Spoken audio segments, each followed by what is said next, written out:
You talked about surrounding yourself with great people. And obviously, if you're putting good people around you that are better at things than you are, how do you handle that as the leader? How do you go about putting your ego aside? I think that's hard for a lot of people because they want to be the smartest person in the room. And you shouldn't be the smartest person in the room. I want to be good enough to know the aspects of the job and what we're moving to. And I want to keep up with all the things that are changing. 5 to 10 years ago, very few businesses were thinking, I got to have my own social media person. Yeah.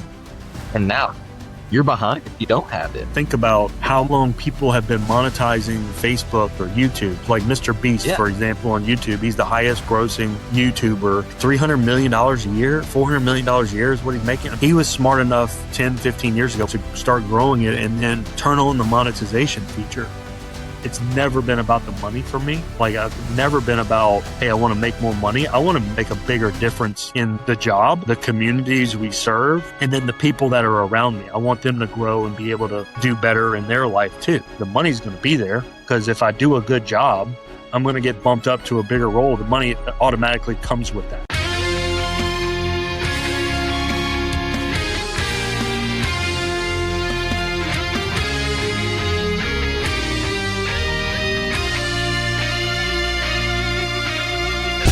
This is the Clark Connection Podcast, where 12 years of coaching championships meets real-world leadership. Coach Clark broke through at the highest levels. Now he's bringing you the playbook. Every week, real leaders, real wins. Real strategies you can use Monday morning. If you're done with theory and ready for results, this is your show. You in? Let's go! And welcome back to the Clark Connection Podcast. I'm your host, Aaron Clark, aka The Coach, leadership trainer, speaker, and coach. And every week, we bring you conversations that help you grow as a leader. Today's episode is all about something every leader and entrepreneur has to face: change. And guys, change is inevitable. The leaders who thrive aren't always the smartest. They're the ones that know how to adapt. And joining me today is Chris Blades, the Director of Sales at Guaranty Media and Gatorworks. Now, before we jump into today's conversation, I'd like to thank the incredible sponsors who make this podcast possible. The Clark Connection Podcast is powered by Coach Clark Leadership and Development. At Coach Clark Leadership and Development, we help businesses, churches, schools, and organizations develop strong leaders through leadership training, executive coaching, team building, and keynote speaking. Our mission is simple: help leaders grow so their people, teams, and organizations can too. To learn more about our services, visit CoachAClark.com. Quick question: if someone asked ChatGPT, Gemini, or Perplexity for the best company in your industry, would your business even be mentioned? More and more, customers aren't searching the way they used to. They're asking AI for recommendations. And if your business isn't showing up there, you're missing opportunities before people ever visit your website. That's where TrueScaler comes in. They specialized in generative engine optimization, or GEO, helping businesses become more visible across today's AI platforms like ChatGPT, Gemini, Perplexity, and more. If you're ready to prepare your business for the future of search, visit TrueScaler.com and learn how GEO can help your business get found where customers are searching next. This episode of the Clark Connection Podcast is proudly brought to you by Hubbard Flooring Studio. Leadership, growth, and success all start with a strong foundation. And that's exactly what you'll find at Hubbard Flooring Studio. Vicki and her team help homeowners and businesses create spaces that combine quality, craftsmanship, and style. Whether you're updating a single room, remodeling your entire home, or finishing a new construction project, Hubbard Flooring Studio offers flooring solutions and custom blinds designed to bring both beauty and functionality to your space. If you're ready to work with a team that takes pride in getting the details right, visit hubbardflooringstudio.com or call 225-924-1582. Shout out to Steadfast Electric for supporting the show. With hurricane season here, now is the time to think about protecting your home and family. BJ and his team specialize in whole home generators that keep your lights on, your food cold, and your household running when the power goes out. Learn more at steadfastelectric.com or call 225-364-9218. I want to give a shout out to Dr. Bob Smith, chiropractic internist, for sponsoring today's episode. Dr. Bob focuses on identifying the root cause of pain and dysfunction, not just covering up symptoms. If your body isn't performing the way it should, this is the kind of care that looks deeper. Learn more at brspine.com or call 225-291-2626. Dr. Bob Smith, finding the root cause, not just chasing symptoms. A big thanks to Automate Integrate Professional Services for backing the show. Andrew helps businesses simplify, automate, and integrate their systems so leaders stop wasting time on manual work and start focusing on growth. Visit automate-integrate.com or email Andrew at automate-integrate.com. Automate Integrate, systems that work so you don't have to overwork. Guys, thanks again for everything that you do and helping us to bring leadership principles to more people. And guys, if you are enjoying these conversations each week, make sure that you have subscribed to the Clark Connection podcast on YouTube. You can also find me on Spotify, Apple Podcast, and Amazon Music. And then make sure that you connect with me on social media. You'll find me at Coach Clark Leadership. And now, Chris has spent more than 20 years in the media industry and has witnessed some of the biggest shifts the business has ever seen. In this conversation, we talk about how leadership has evolved, marketing has changed and continues to change, and why humility is one of the most underrated qualities a leader can have. We also discuss Chris's journey into sales, what rejection taught him about resilience, and why he believes the best leaders aren't the smartest in the room. So, without further ado, here's my conversation with Chris Blades. And Chris, welcome to the show, my man. All right, it's great to be here, man. Thanks a lot for having me, Aaron. Yeah, glad you were able to squeeze in a little time. I know that over summer we get a little hectic and trying to get stuff going, so I appreciate you getting on. Yep. And I'm wanting to share that with the people. That just told them director of sales for Guaranty Media and Gatorworks. So what in the world is Guaranty Media and Gatorworks? Well, it's two separate companies, but it's all within the umbrella of Guaranty Corporation. Guaranty has been around 100 years. Actually, just celebrated its 100th year anniversary in Baton Rouge this year in 2026. And so it's funny. I don't know the full history of Guaranty because I've only been working there for a little over a year.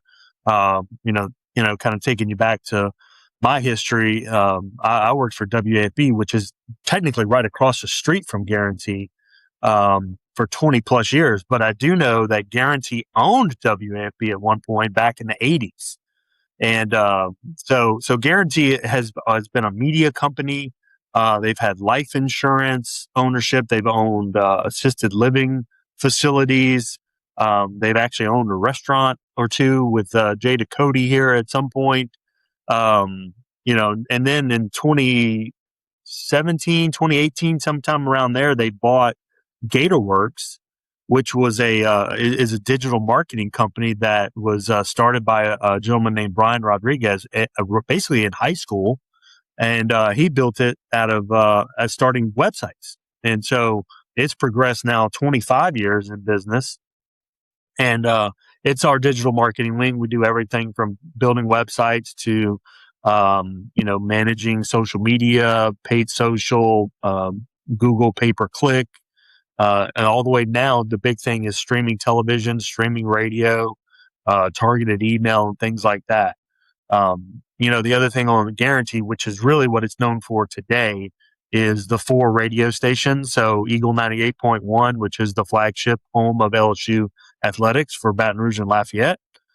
We have Tiger Country 100.7, which was actually just named the best of 225 best country radio station in Baton Rouge for the 3rd year in a row. We have Talk 107.3, which is, the home and for anything political in the Baton Rouge area, news talk. Brian Haldane and his crew do a great job. I mean, I believe that Governor Landry calls in occasionally on his own, and talks to those guys. So, and then the last one is the big one that is just blown up here in the last 10 years with Matt Moscona is the ESPN radio. And we also have, the former LSU Tigers, Jacob Hester and Matt Flynn on the morning show, those two national champions of the 2007 LSU football team. And, what ESPN and Talk do for us from a business perspective is open doors. Okay. LSU opens doors for us. ESPN opens doors for us, and Talk opens doors for us to go in and talk to businesses that, are not necessarily looking to advertise on the radio, but it gets us in the door to now talk about digital. And that's why Guaranteed purchased Gatorworks 7-8 years ago, was to, they've been around for 100 years, but they need to keep evolving, because just like the newspaper, just like radio, linear television, it's all changed. And so you have to change with it. And if you don't, you're not going to be around, for another 100 years. Yeah. And that's a good point. I think that's one we get stuck in, and whenever like my parents were coming up or your parents were coming up and our grandparents, you could afford to get behind and wait to see, hey, is this really going to work? Because information, probably like in our grandparents, like in the 30s, it doubled every 10 years, 10 to 15 years. Yeah. Whereas now, with AI and everything else, they're saying it's doubling almost every 2 days. Yeah. It's crazy the amount of information that's available.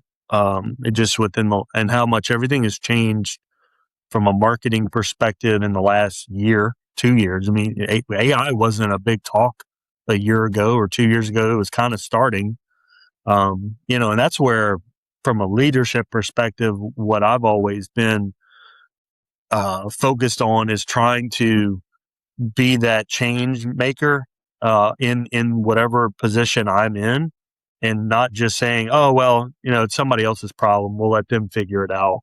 I've always been, in my 23, 24 years of doing, media, marketing, sales, I've always been on the front lines of, all right, what's new and innovative?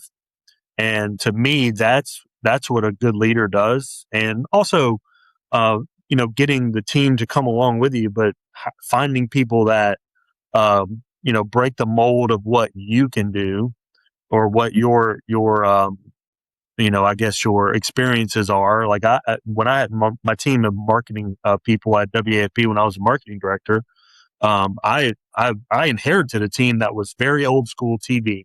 Had been in the business 20, 30 years. And I'm looking around the room and I'm asking them to do things that I know we need to do, and they can't execute on it.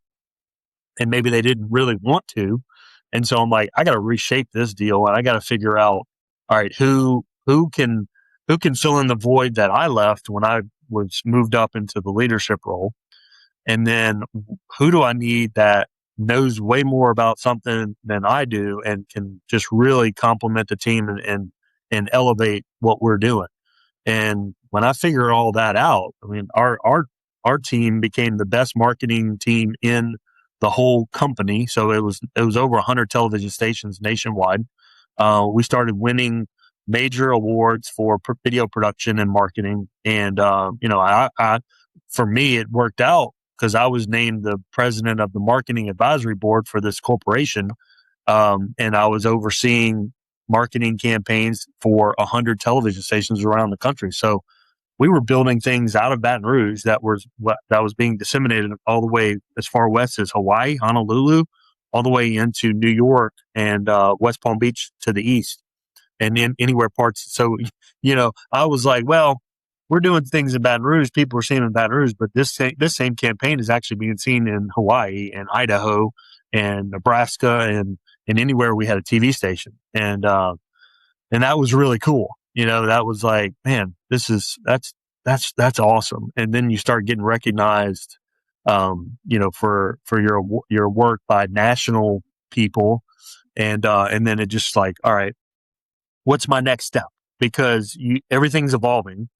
And that's kind of how I got into sales. So I was like, I kind of wanted, the marketing was great. but I was going to be stuck there. And I'm like, I need to go, if I want to take over a television station and run the whole thing one day, I got to know sales. And so I actually left the TV station and went to go work for my family for about a year. And they did crawfish farming and sugar cane and rice and all these things. And that was tough, man. That was, I was my own boss. There was no real structure there. It was like you come and go, get the job done, but it was hard. And I learned a lot from that experience on, being a good leader because you had no leadership. Right. Now, I kind of want to go back. You talked about when you first moved into that role, that WAFB marketing director. Yeah. Talking about surrounding yourself with great people. And look, I want to talk a little bit more about, because obviously, if you're putting good people around you that are better at things than you are, how do you handle that as the leader? Like, hey, I'm not the best at this. How do you go about putting your ego aside? Yeah, that's so hard. I think that's hard for a lot of people because they want to be the smartest person in the room.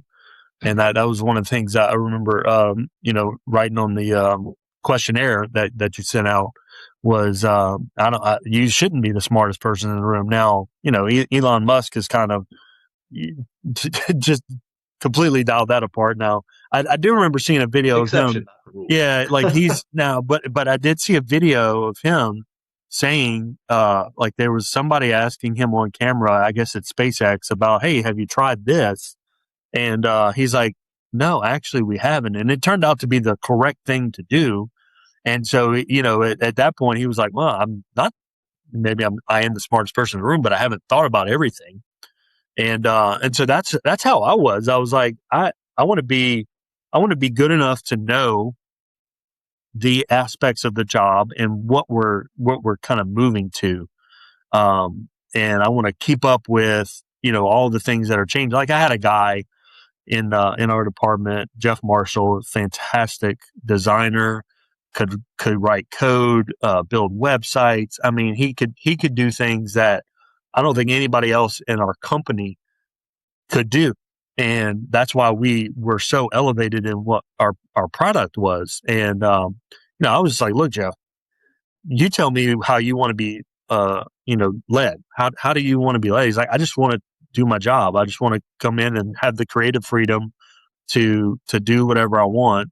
And I was like, okay, that's, perfect. I said, within the confines of what I'd like to do, strategically, we're going to do that. And I mean, he thrived. And so now he's at Women's Hospital and, digital marketing director over there. But I had people like that were just like, I just want the creative freedom to, try different things and not be told, no, you can't do that. There were times when I was like, let's, this is good, but let's veer down this path because that doesn't fit within the strategy of what we're trying to do, which was at that point, get people to continue watching our TV channel, and download our app and go to our website. I mean, all of that started shifting 5, 6, 7 years ago into, all right, well, we need to build a social media audience. We need to get people on Facebook. We need to get more people on Twitter. We need to get more people on TikTok and Instagram and YouTube, and as as you build these audiences, what does it do? It gives you referrals back to the content that you want them to see, so a little inside baseball here on how media companies work. WAFB, for example, they have, I don't know how many Facebook followers they have now, over 400,000 or 500,000. Well, when they post something on Facebook and it has a link in it, right? They're driving people, they want to drive people back to WAFB.com where they're going to make money on display ads and video ads and sponsored content. So all those ads that you see, it's ad supported website. It's not behind a paywall. So they're driving people there. Well, Facebook, social media, Twitter, all of those is the largest referral source for any news organization.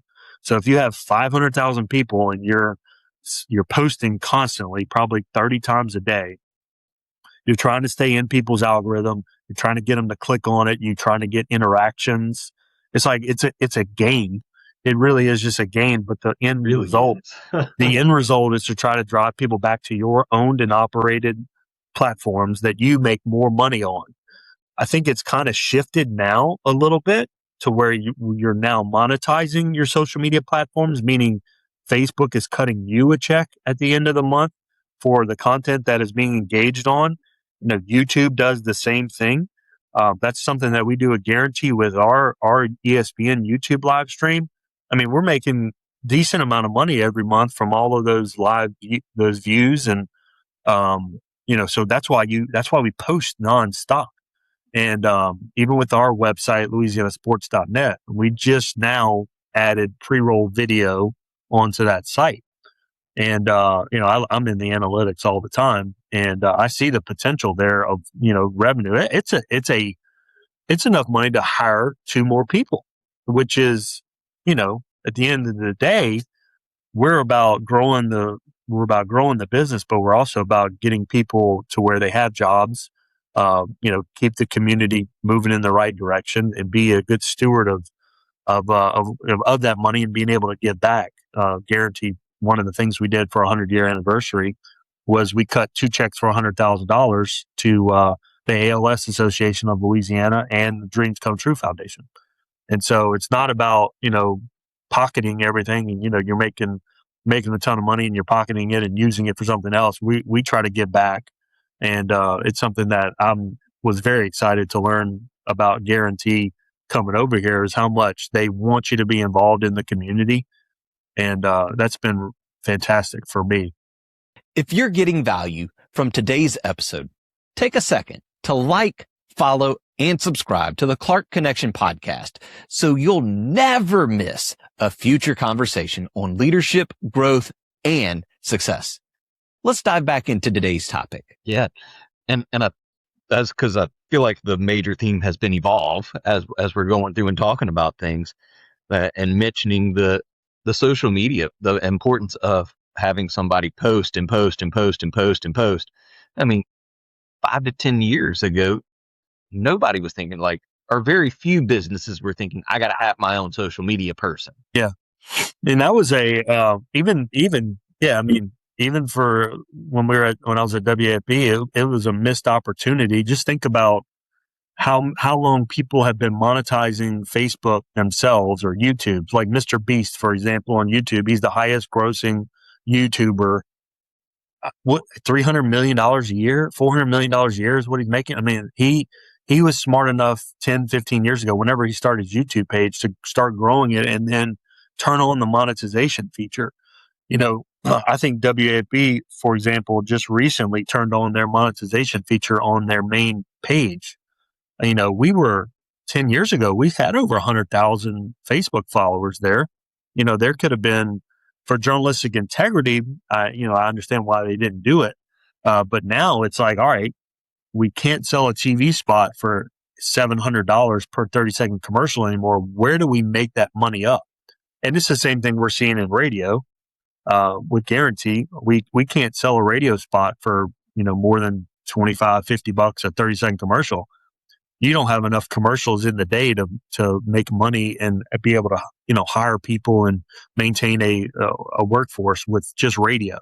And so that's why we've evolved into digital marketing and evolved into these other platforms where we're doing live shows on YouTube, and we're pushing out on Facebook, and we've started a website where we can control the content and actually make money on the content. One thing that I really love that no other radio station group in Baton Rouge, Cumulus to some extent does have local influencers, local DJs. But if you listen to any of the Guarantee stations, you're always going to have somebody local on the radio doing a show. And that's what separates us from the other country stations. There's no other radio, sports. There's really no other radio, sports talk radio station in the market. I think there's maybe like NPR or something like that doing news talk. But we control all of that. And, that's huge because you can control that. You have a good product.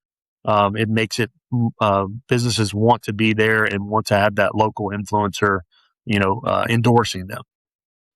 And that speaks well of the leadership within the organization itself, with Guaranty Media being open to, hey, I see I've got to change. How do I bring these people with me? I think it goes back to like you were talking about with Elon Musk. So is he the smartest guy in the room? I would say probably 12 times out of 10, he's the smartest guy in the room. Yeah. But is he open to hearing? I think that's the difference between being a good leader and a great leader. If Elon were to, no, I'm the smartest guy in the room, that's not a good idea. My way, the highway. Yeah. Yeah. And that's, I think what you're kind of getting to there, like our leadership team at Guaranty is, Flynn Foster, third generation owner, CEO, I think maybe fourth. Yeah. No, third generation. So his dad, his grandfather started the business. And then he has TJ Solis and Gordy Rush in the chief operating officer and then business development roles. And, Gordy was on me for 2 years about, hey, what do you think? Is there an opportunity for you to come over here, from WAFB? And look, and I did a WAFB for, 22 years. I never thought about leaving.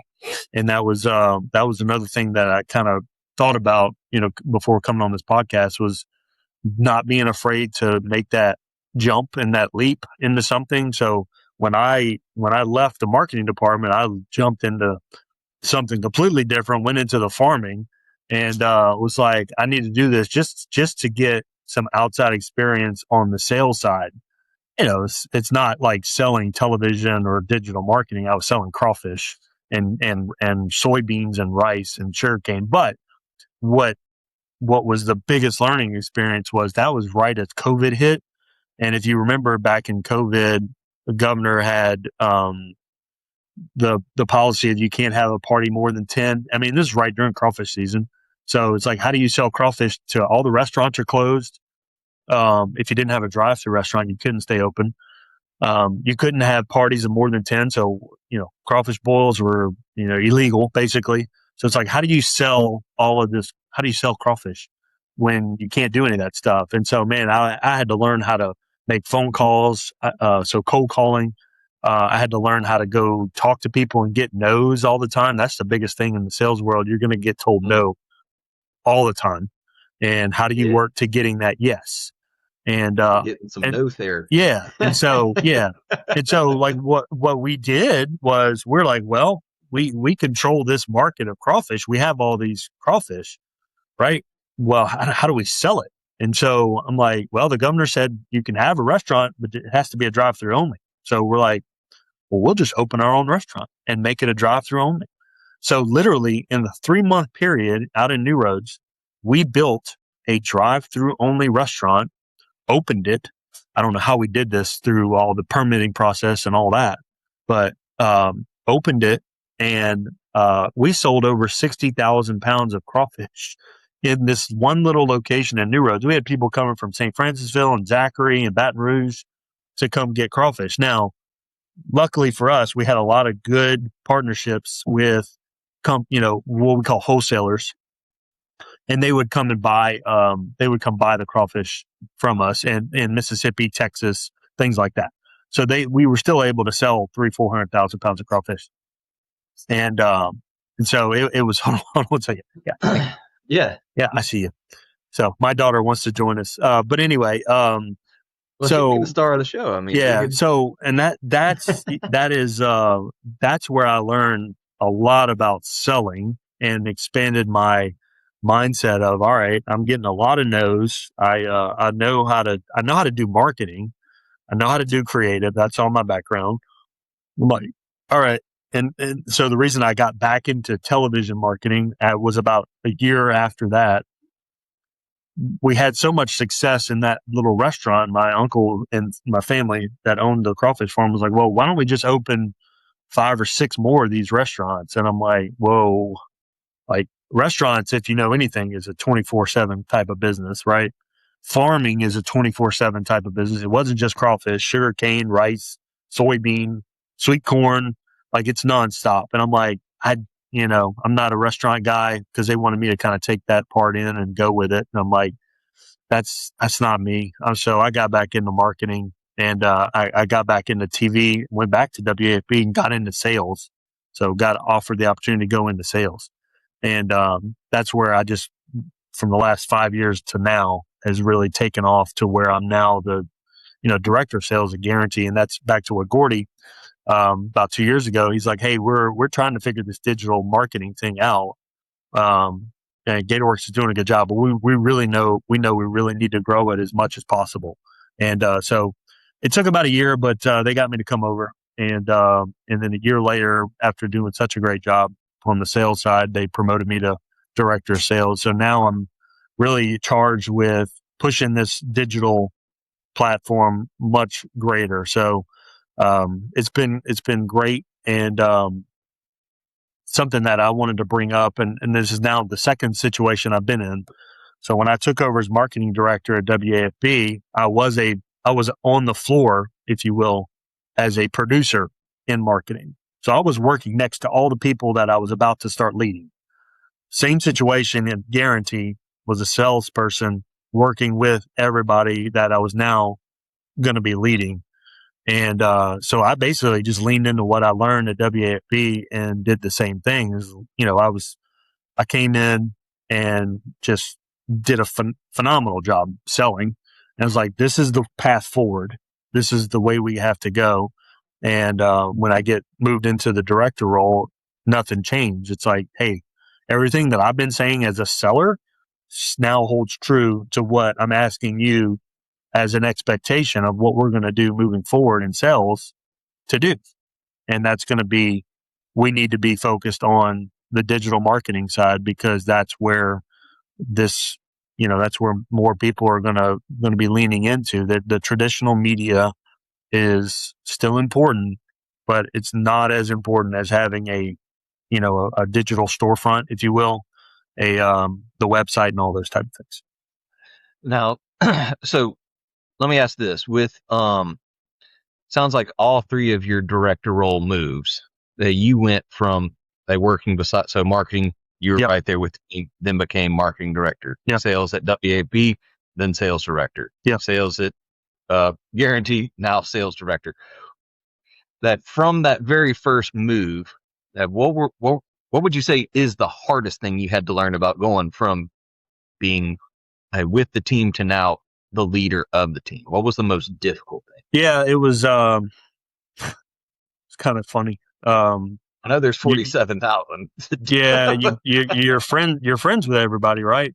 Before you lead them, before you're their manager, you're friends with them. You kind of have to understand the way you talk to them and say things. It has to change, and then you find out like, some of them really don't like the path that you're moving forward in, and that was the hardest part. Was like I said, from WAFB, the team was full of people that, I'd say not full, I'd say 2 or 3 people that had been in the business for 30 years. I mean, and this was mid 2000s, 2010, something like that. So I mean, they've been in TV since 1970. So and they've been kind of doing the same thing for 40 years. And it's like, before you continue. Yeah. So how long were you with WAFB before you became the marketing director? 15 years. Okay. So yeah, you'd been there 15 years. You got to know all these people for 15 years. Yeah. Now. Oh yeah. Yeah. It was like, it was, I mean, I knew, cause I'm there doing my job, and I'm like, look, I know what we need to do. I'm just seeing the trends. I'm like, we need to do more. We need to do more social media stuff. We need to do, more engaging things. Our video production needs to improve, because we'll be able to get bigger jobs. We'll be able to get bigger clients, things like that. And then you had people that were not really fully committed, maybe at the end of the road looking to retire or move on to another profession. And so you take over, and, truthfully, that first, 3-4 months, I did a lot of stuff myself. I put together a 100-day plan of, hey, we need to rebrand our weather team. We need to rebrand our morning show. We need to rebrand our 10 p.m. show. And I was looking at it from the lens of like, I'd seen our ratings, right? We see how many people are watching. It's kind of dwindling a little bit. And I wasn't thinking at the time it was dwindling because of all of these other opportunities or other ways people were consuming media.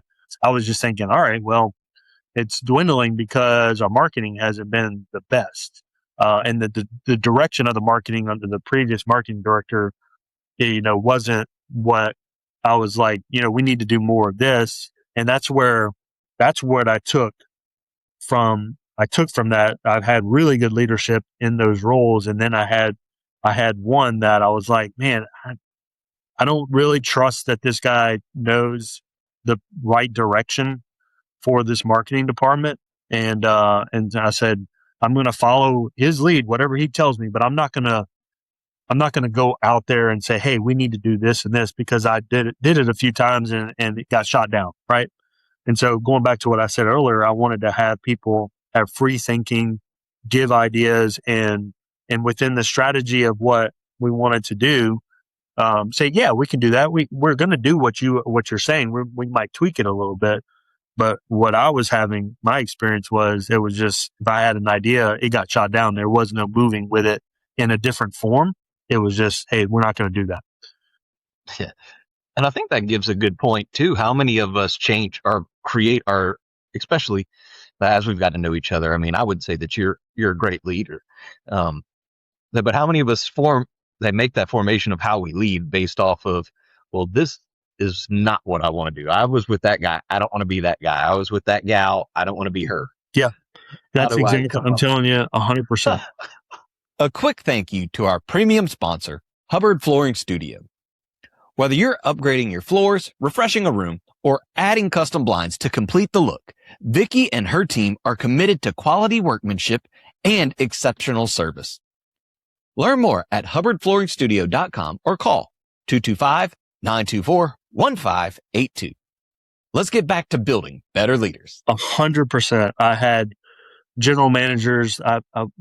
Through 20 plus years at WAFB, I had probably 5 general managers. Yeah, 5 general managers. I would say 2 out of the 5 were fantastic, and I took a lot from them. One of them happens to be number 3 in command at the corporation now that owns WAFB. The other one is a retired. He's retired, but he's a professor at the University of North Carolina. I mean, like those two people were great to work with, and let you give ideas and run with it. They're like, hey, what are you doing? What do you think? And they propped you up for me, it was all about growth. It was about, all right, what can I do more than just being a photographer? What can I do more than just being a marketing director? What can I do more than just being a salesperson? Can I get into a sales leadership role? Can I then move into a general manager role? Can I then move into a vice president of marketing for the company? And the other ones were like, well, they had priorities on where they wanted to go and what and you probably have seen that. I'm sure a lot of people have seen that, where a leader wants to take care of him or herself first, and it's at the expense of really, really good employees that want to also better themselves. I'll go back to this. It's never been about the money for me. I've never been about, hey, I want to make more money. I want to make a bigger difference in the job, the communities we serve, and then the people that are around me. I want them to grow and be able to do better in their life too. And I've always been like, the money's going to be there, because if I do a good job, I'm going to get bumped up to a bigger role. The money automatically comes with that. And so that's how I approached when I got into sales too. I was like, I'm not worried about the money. I said, if I work hard and I do a good job on sales, you're commissioned, right? So if I do a good job and I get people to sign on with me and do this marketing thing, I said, I want to make good money. And after 1 year in sales, I made the most money I've ever made at WAFB in 20 years after 1 year in sales. And then that's when I was like, man, why didn't I do this 10 years ago? But you had to go take that other leap to go and learn how to do it with the crawfish farming, with soybean, with everything else, to then learn to fail. I mean, look, I took a $70,000 pay cut to go work for the farm from where I was at WAFP, and mainly that was COVID that did that. But it was a really huge learning experience to be like, all right, you got to humble yourself a little bit, come back to WAFB for way less than what you were making as a marketing director, but knowing that if you do a good job, you control your own destiny. You should be able to control your own destiny.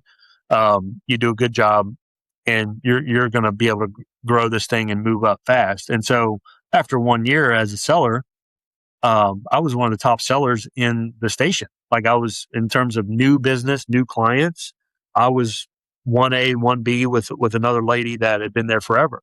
And then after the second year, I mean, I was over 250,000 in new business in 1 year, which, and that's pretty good considering how many other people are selling within your station. So we had 13 sellers. Then you had all the other competition out there. So to bring in $250,000 for yourself is pretty good. And so I just consistently kept doing that for 3 or 4 years. And what happened was, why I moved from WAP to Guaranty was a management position to open in sales. And I raised my hand, just like I did 5-6 years ago when I first came back. I said, hey, I want to do sales. I think in 5 years, I should be ready to move into a manager role. If I do this right, and based on my history as a manager in this building, I should be the first in line when that position opens up. So position opened up about 2 years ago, raised my hand, applied, and they give it to somebody else, not even the building, but somebody from the outside. And I'm like, I went to go talk to my boss, and I'm like, dude, you're telling me I got to go find another job. I was like, if you're telling me if I'm not ready for this, I mean, this guy, the person you're bringing in, is going to be here at least 2 to 3 years. I'm like, I'm ready for this. I was like, why now? Why not? And a lot of BS. But so I that day I called Gordy because he had been on me, right? And I said, hey, just thinking about it. This happened. He's like, all right, yeah, we definitely have something for you. And he laid out, this is exactly what I want to see from you, and this is where we're going to go. And 1 year after I came into Guaranty, hey, you're ready. Director of sales, it's yours. Let's move this thing forward. And it's been great. I mean, we're doing fantastic. Growing the digital, keeping the radio going, and I haven't looked back.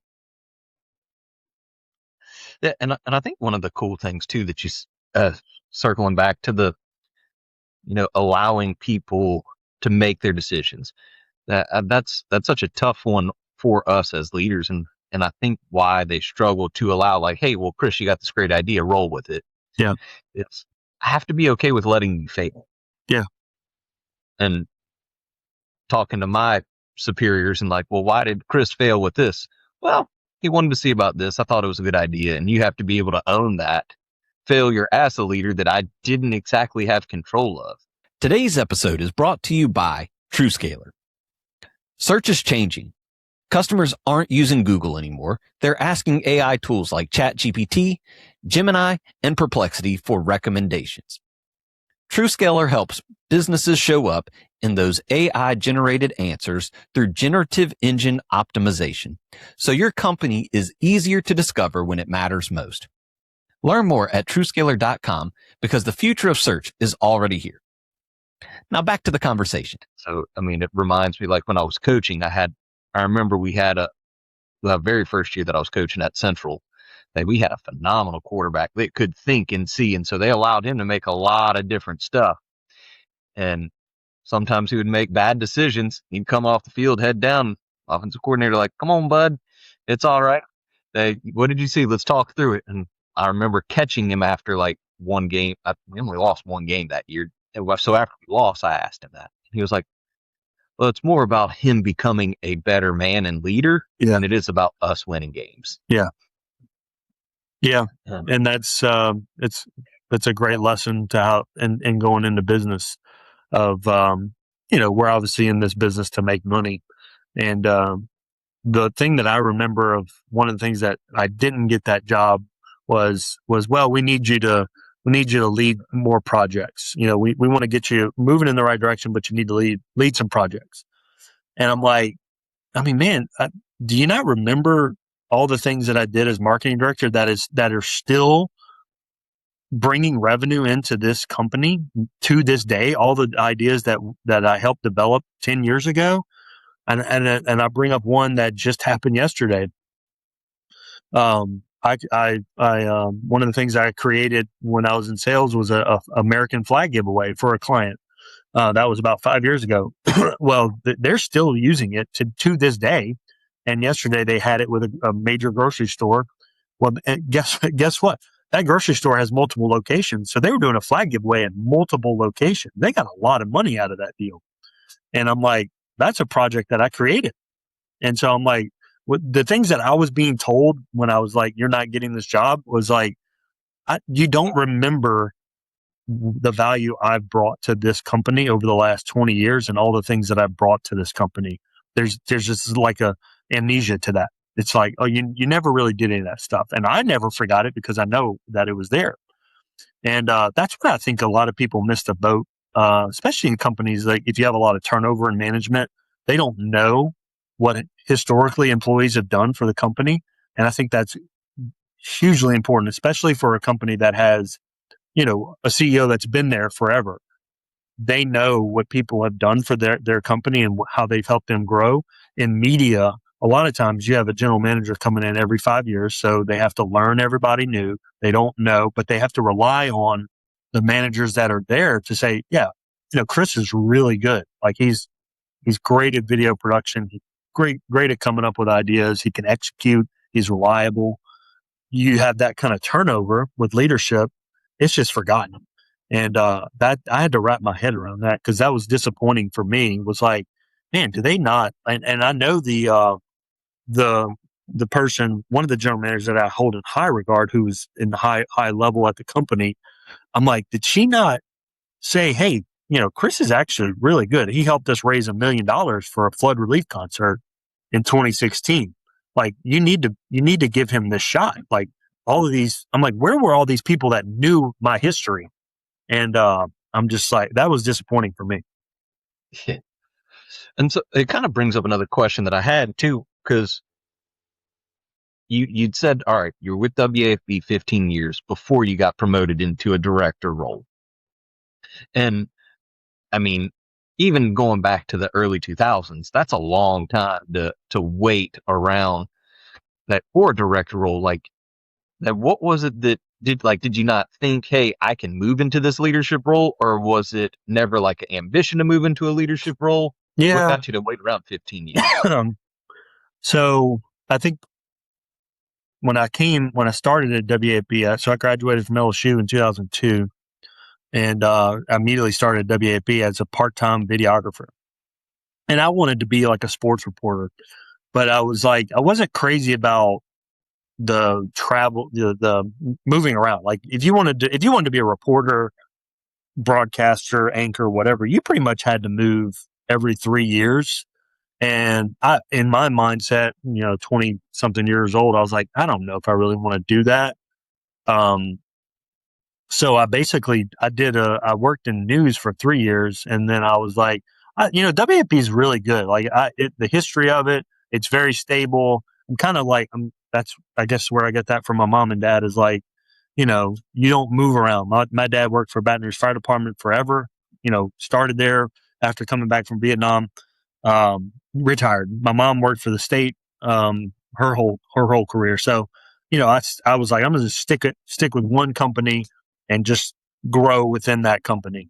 I think you see nowadays that's like crazy, right?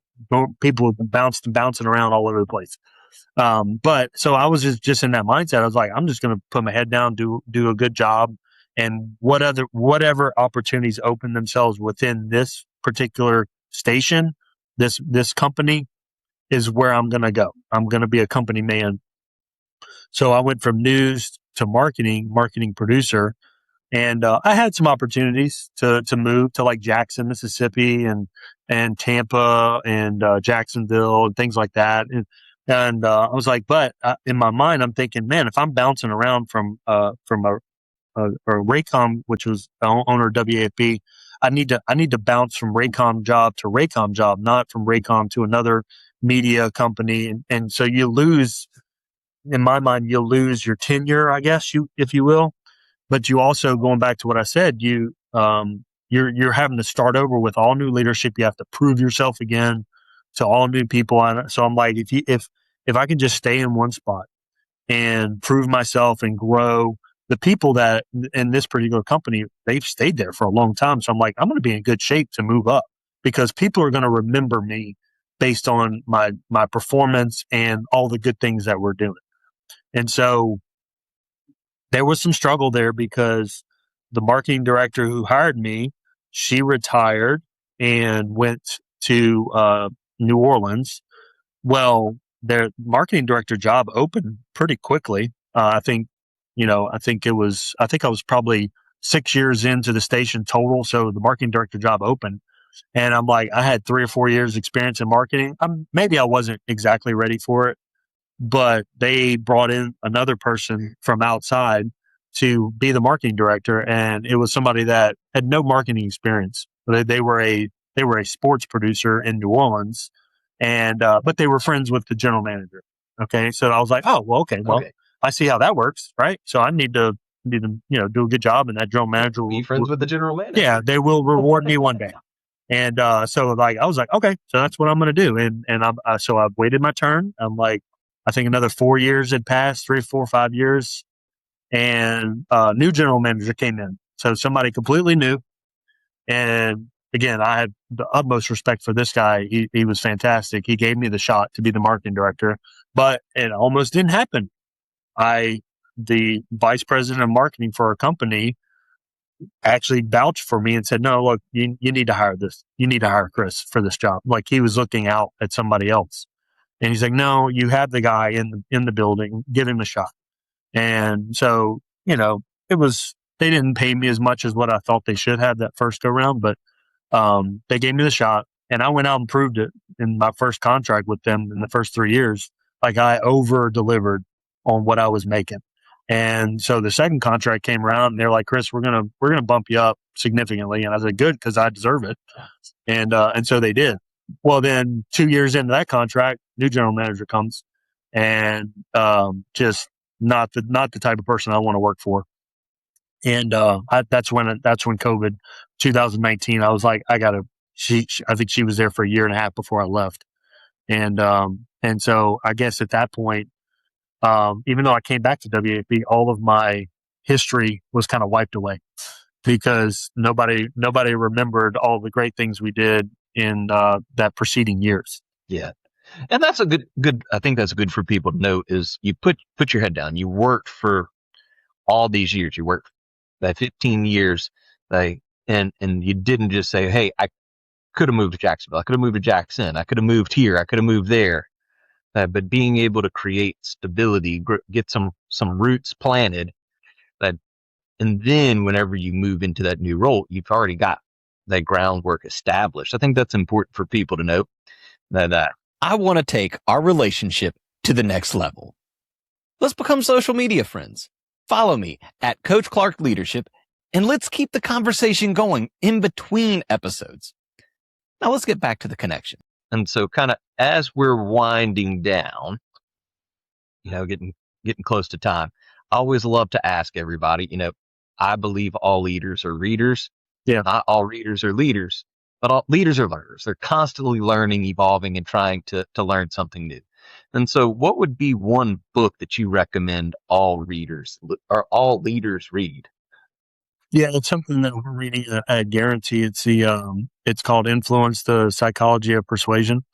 And, it's really about getting the yes.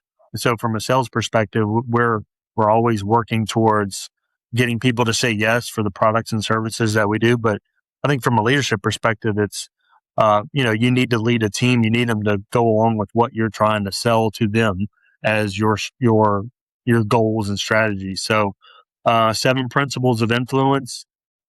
Just trying to tell people want to, like you get somebody a gift, right? Birthday party. You take your kid to a birthday party. You give that child a gift. Well, you kind of expect that they're going to come back when your kid turns 6 and bring a birthday gift as well. So that's one. Just being consistent with commitments, and if you say you're going to do something, you need to do it. People look for social proof. They take actions to determine what they need to do. People always like to say yes. They love to say yes. Actually, they rather say yes than no. And so I think it's a great book. We've been reading it at our office. I think we're on chapter 5 now, and it's been great. Yeah, I'm definitely gonna add. I've had 2 other people tell me I need to read that one, so it's going in my list. All right, child number 2 coming into the mix. Yeah, come on. I'll ask you some questions. Get you to be the star of the show too. Yeah. So other question I love to ask everybody is, so you talked about the influence of psychology. Yeah. What about what are some other things that you're learning, or like how do you grow yourself? Yeah. As a leader? Yeah, tough question because I don't read a whole lot. So I do like to listen to podcasts. I like to just lead by example though, and so I'm watching things. I'm a DIYer, right? It's one of the things I wrote in my thing. So I like to watch YouTube videos and learn how to do things. So I can do plumbing and electrical and build things. We're in a 100-year-old house here. I've done more work on it than I care to admit. But for me in the job that I am, I want to learn. I want to learn how to build a website, which I have.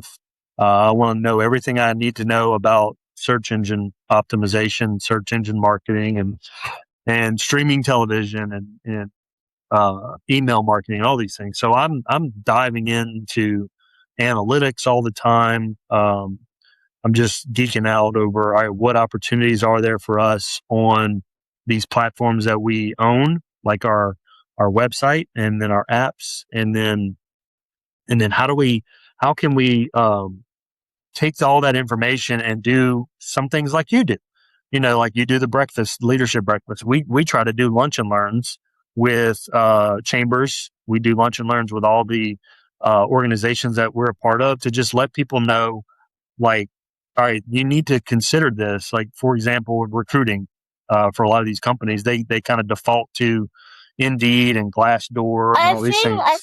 And I'm like, there's other ways to do this, and it's actually cheaper to do it with some digital marketing tactics.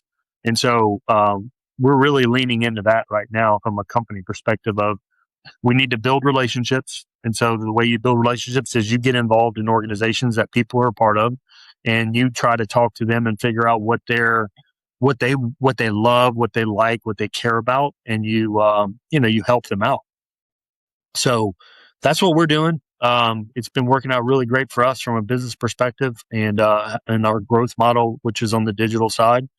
Other than that, and I love to get out on a kayak and go fishing for redfish. That's my, I don't get to do it enough with a 6 and a 3-year-old and a wife, but I love just going out there doing that and just unplugging from everything. And yeah. Yeah. And there's a lot to be said about just unplugging and getting out and getting away and not having, you have your phone on you, but it's like not on. Yeah. I'll throw mine on do not disturb. And there's only 6 people that can get in touch with me that are going to get pushed through the notifications. Yeah. I don't do that too much. Actually, my phone was dinging while we were doing this. I'm like, all right, it's Friday. We're off today. I'm hoping nothing's blowing up, but, I was actually doing a little bit of work this morning when I woke up, and it just never stops. And that's my whole thing in life is, doing it for my dad. Mom did it for us, for me and my sister to have a better life. They weren't making as much money as me and my wife make now, but they gave us a phenomenal life. And that's why I work so hard, is to be like, can I help my family be in a better place when I leave this earth? And so that maybe they don't have to work as hard. But my hope is that I instill in them that, hey, if you work hard, you can retire like my dad did at 55. I don't foresee me being in that position because I just want to stay active and healthy and moving. But like if you work hard, you should be rewarded for it.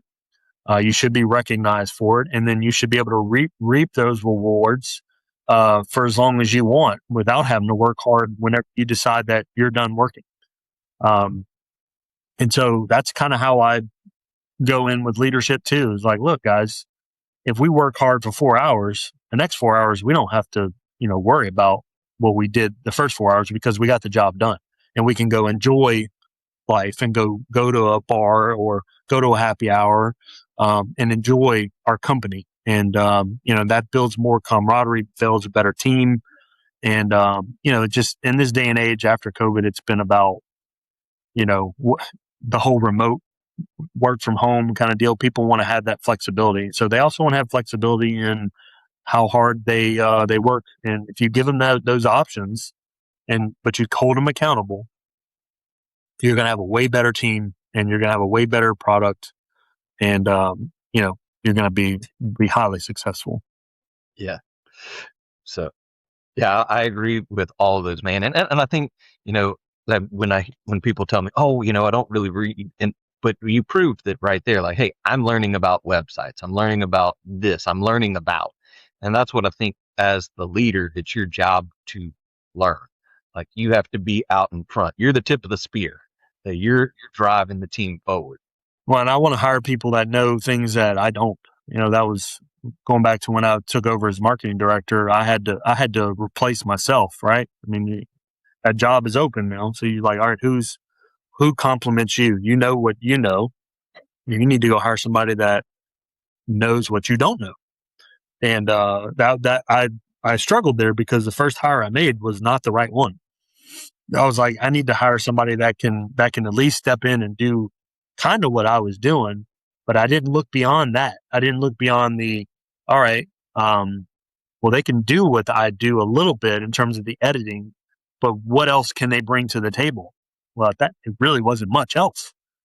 So I was like, all right, well, I got to figure out who the next person is that can come in and do what I was doing, but then also elevate that position. And I got it right the second time, and I got it right when I had to replace somebody else on the third hire and the fourth hire. And then we were humming. And I learned that pretty quickly. And that's what I'm facing the same with Guaranty is like, we have folks that know radio really well, hadn't really had to sell digital or understand it. And now we need to get them there. And so we're going to give them the best opportunity to do that and give them the best information and training to do that and be successful. Awesome. And so last question I always ask everybody is, what's one thing I should have asked you that I didn't ask? I kind of covered it, being a DIYer. So I love working on things. My dad was a mechanic. So I guess I got that from him. But just love taking on projects. I guess I need to finish them. My wife tells me I do too many projects and don't finish them. But just being able to work with my hands and do things that most people wouldn't think that somebody in marketing or sales does. I would love to be able to just go and be a handyman. Absolutely. And so, Chris, if anybody wants to get in touch with you, get connected with you, how do they do that? Yeah, they can find me at 929 Government Street, which is the building is, I don't know how old it is, but it was the original Baton Rouge General Hospital, but it's the Guaranty building. And so we're there Monday through Friday, sometimes on Saturday and Sunday too. Or they can email me at my name, chris.blades@guarantymedia.com. Go to guarantymedia.com and there's a contact button there as well. or any of the social media channels. I try to be responsive on LinkedIn a lot, and so you can come and check me out and see all my background, and or you might just see me out on a radio remote or doing a lunch and learn at a chamber event, anything like that. I will be out there. I say, or you might catch him at a coach's breakfast. Yes, or a coach's breakfast. I need to be there because I do eat breakfast. Yeah, and guys, I'm going to drop all of that information below. Chris, I appreciate you getting on and sharing with us. This has been fun. And I know we'll do one of these again, my man. Awesome. Yeah, we didn't even talk about all the fun digital marketing things, but I think most people are starting to understand what all this stuff is, and that's the fun part for us, is just the education side. We walk into a business owner's office, a CFO, CEO, and they don't know what they don't know, and then you start explaining it to them, and they're like, "Oh, well, yeah. Why haven't we been doing this?" He's like, "Yeah, you need to." So it's been great. I get it. Well, cool. Yep. We'll definitely have to do this again. And I know you and I will stay in touch, man. Yeah, absolutely. All right. What an impactful conversation. Chris, thank you so much for joining me today. I really appreciate you sharing your story, your experiences, and the lessons you learned along the way. There were a few things that really stood out to me in this conversation. The first one is, leadership isn't about having all the answers. It's about building a team you trust, empowering the people around you, and creating an environment where everyone can succeed. Second, change isn't something to fear, whether it's media, marketing, technology, or your own career. The leaders who continue learning are the ones who continue growing. And finally, I loved how Chris reminded us that some of life's greatest opportunities come from stepping into something new. His journey into sales was proof that growth often happens and starts on the other side of uncertainty.